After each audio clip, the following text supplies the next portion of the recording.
Amici bellini, Manna ha vuotato il sacco ieri, insomma, il colisacco, diciamo, perché questo è il video della guida ultimate di tutta la rosa del Napoli, di quello che dobbiamo vendere prima di poter comprare. Alla fine io nel video di ieri vi avevo già accennato a delle cose, Manna ha confermato. Cominciamo.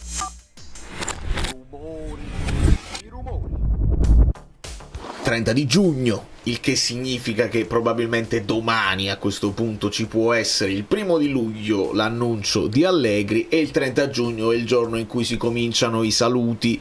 Abbiamo salutato Elmas e abbiamo salutato Juan Jesus come previsto, scadenza di contratto per Juan Jesus, Elmas non si riscatta. Dirò le cose che... ciao, io sono Valerio Fluido, benvenuti, bentornati. Se avete dell'hype su questo video ci tengo moltissimo, un like dell'hype così sparso, perché ho fatto questa cosina che molti di voi conoscono già, però l'ho fatta un po' più dettagliata, un poco meglio, spostando già i giocatori che in teoria ti devi togliere per tenere la lista dei 17 qua. E vedete tutti dei colori diversi, adesso ve lo spiego. Partiremo da quella lista per fare tutti i nostri ragionamenti estivi su quello che si può fare e quello che non si può fare, ma Manna è stato abbastanza chiaro e non c'era forse nemmeno bisogno di ascoltarlo, però ha detto noi teniamo, ha fatto proprio l'elenco dei giocatori e nel fare l'elenco ci ha detto una cosa secondo me importante a livello tattico, ha messo Vergara nella lista dei centrocampisti e questo già ti può far capire una cosa, che forse possiamo escludere l'idea del 3-4-2-1,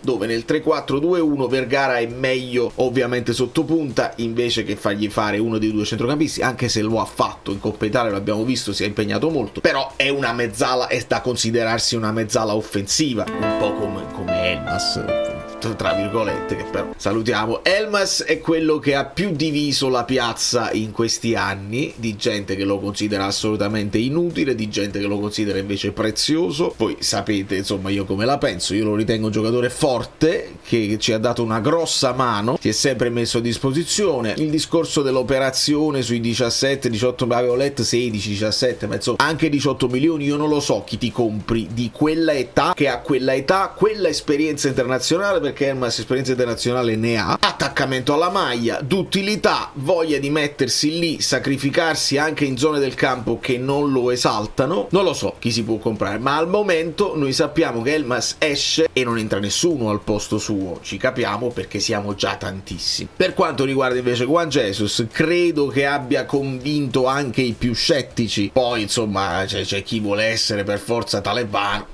siate liberi di farlo, però veramente Juan Jesus è uno di quelli che ha dovuto convincere la piazza, non gli allenatori, perché gli allenatori l'hanno sempre considerato per quello che è, una riserva di lusso, secondo me di extra lusso. Quando è stato chiamato in causa ha sempre fatto molto bene, qualche errore qua e là ce lo ricordiamo come tutti, ma veramente ci è tornato molto utile in questi anni, ha vinto con noi e secondo me su Juan Jesus si può fare poi un discorso, se lui lo vorrà, di dirigenza, perché parla benissimo, è sempre stato un leader nello spogliatoio, parla bene in italiano, c'ha mentalità, c'ha valori e quindi non è poco. Se lui lo vorrà, per me lui è uno di quelli insieme a Gulam che hanno secondo me le stimate del dirigente del futuro, e chissà, perché visto che se si libera la casella di Oriali per me andrebbe riempita con un giocatore di spessore. Quindi rispostandoci, voi siete iscritti al canale, sì? Perché a volte quando uno non è iscritto vi perdereste questo bellissimo schema. Io ringrazio sempre l'amico bellino Umberto Livello che mi ha impostato questo bellissimo schema che ci permette di tenere sotto controllo tutta la situazione. Come vedete, Vivaio Napoli è la prima casella dove mettiamo Contini e Vergara. Dal Vivaio Napoli possono uscire anche qualcuno di questi qua, Turi Russo, Vigliotti, Davino, però questi sono giocatori che ci danno un chip, ma un chip, noi vogliamo un chop, un chip e un chart. difficilmente poi ce li ritroveremo in rosa, quindi piano piano li spostiamo. E se qualcuno di voi ha qualche nome che mi è sfuggito, fatemelo sapere assolutamente nei commenti, perché voglio farla il più completo possibile. Io qui ho preso da Transfer Market tutti i giocatori che sono sotto contratto con Napoli, che tornano dai prestiti. Vivaio Italia, Meret, buongiorno di Lorenzo Politano, ovviamente ci potete mettere uno Spinazzola in questa zona, devi spostare quell'altro, ma sempre 4 saranno. Meret lo vedete in un colore diverso come Milinkovic Savic, Susic, perché è una di quelle situazioni che non ho capito cosa vuole fare il Napoli, cosa vuole Allegri. Le ultime notizie ci dicono che almeno uno dovrebbe andare via, e secondo me nemmeno da sostituire con un altro. Secondo me può rimanere uno dei due con dietro Contini e uno tra Turi e Ferrante. Secondo me questa potrebbe essere l'idea, perché anche così tu ti liberi di un posto che ti ritorna utile nelle liste. Ritorna Rafa Marin, vedete in giallino giocatori che sono un po' in bilico e che va capito meglio se Allegri ci punta, se vogliamo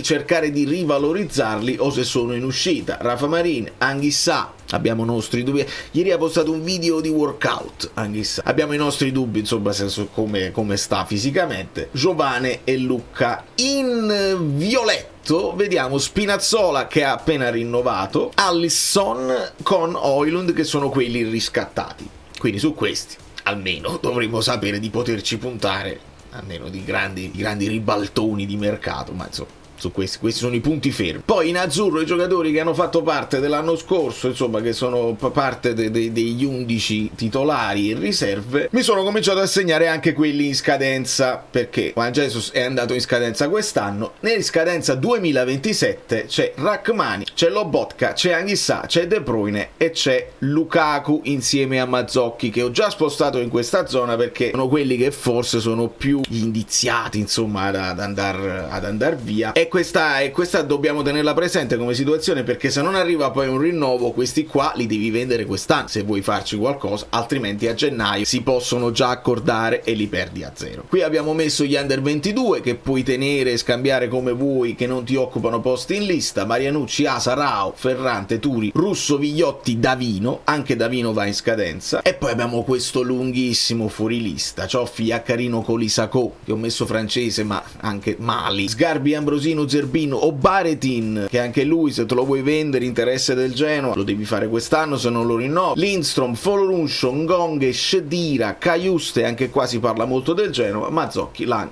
e Lukaku li ho messi qua, ma sappiamo che fanno parte in teoria della prima squadra. Penso che il quadro è chiaro per spiegare quando Manna dice abbiamo questi giocatori e fa la lista e finché non escono questi non possiamo comprare nessuno. Ha senso, voglio. Poi si può discutere sul fatto che sia stato molto candido nel dire forse ho dormito su Sucic, l'avevo individuato ma me lo sono fatto sfuggire. Si prende ovviamente i meriti dell'acquisto di McTominay, ma è consapevole che qualcosa è stata fatta bene, qualcosa meno. Poi ho letto e fatto le macerie di Conte, vabbè, ognuno si diverta, vanno bene. Ok, volete dare a Conte la responsabilità di Lucca, di Lang, va benissimo, però ci sono altre macerie che non riguardano Conte, Ngong, Caiust, Lindstrom, vogliamo dare colpa di quello anche a Conte? No, come vedete sono tantissime e hai rimandato solo il problema in questi anni mandandoli in prestito e poi non sono stati confermati, quindi questo è il momento insomma di fare la sfoltatura importante. Rispostandoci su questo campo, mettendo qui a destra giocatori che in questo momento ti occupano posti in lista e che potrebbero avere mercato, questa è la situazione se ragioniamo di 3-5-2, situazione fattibile per le liste. Come vedete questi sono i difensori, questo a centrocampo mettendo Di Lorenzo lì, Vergara tra i centrocampisti come ha detto Man, e un De Bruyne che ovviamente te lo puoi giocare anche sotto punta, non c'è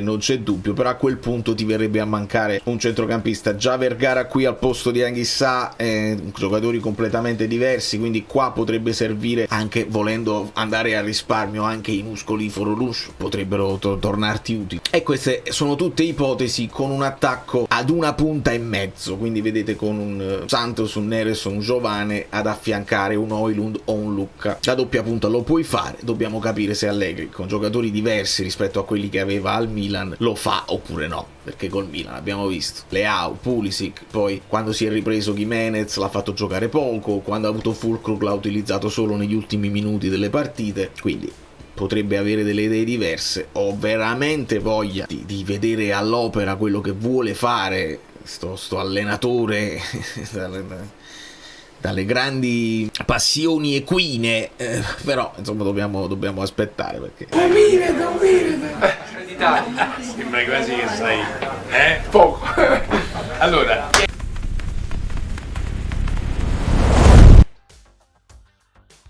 Si farà tutto a luglio si presenta l'allenatore, a luglio si presenterà la maglia e ci dovranno presentare un po' anche di iniziative, perché il centenario magari non interessa a tutti, ma a me sì, è comunque una data speciale per noi. È partita anche Costa d'Avorio Norvegia, ieri sono successi gli upset, io ho visto, è anche abbastanza divertente, non so se voi state seguendo il mondiale. Canada nei minuti di recupero, il Brasile nei minuti di recupero, la Germania nei minuti di recupero non ce l'ha fatta e sono andati fino ai rigori perdendo col Paraguay. Questo è un grandissimo upset. Molto meno upset è quello che è successo tra Olanda e Marocco, perché anche loro arrivano ai calci di rigore, ma il Marocco meritava di più. L'Olanda si è messa lì dietro a cercare di non prenderle, Malen mai in campo, insomma Malen, abbastanza Malen. Molte volte male la Germania, molto male l'Olanda, e quindi via 2 big europee subito. Adesso vediamo se Holland può carriare la Norvegia e oggi toccherà alla Francia e al Messico, quindi diventa interessante, ma magari questo ne parliamo sul calcio fluido. Io ringrazio tutti per l'ascolto, ci stiamo finalmente avvicinando a